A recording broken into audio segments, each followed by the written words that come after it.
स्वतःचं जीवन संपवणं सोपं वाटतं, पण याचा अर्थ स्वतःची स्वप्न, श्रद्धा आणि कर्माची वाटचाल थांबवणं. अरे आयुष्यात संकट येतील, अपमान होईल, पण त्या प्रत्येक क्षणी देव तुमचं बळ वाढवेल. अरे शरीर, मन, आत्मा ही सगळी परमेश्वराची देणगी आहे आणि आत्मघात म्हणजे परमेश्वराच्या कृपेचा अवमान.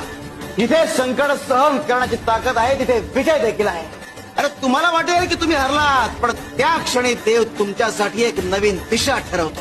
जीवनाच्या प्रत्येक वळणावर, प्रत्येक अडथळ्यावर जो स्वतःवर विश्वास ठेवतो तोच परमेश्वराला अधिक प्रिय आहे. स्वतःवरचा विश्वास आणि परमेश्वराची कृपा यांची जोड असेल तर आयुष्य शाश्वत होतं.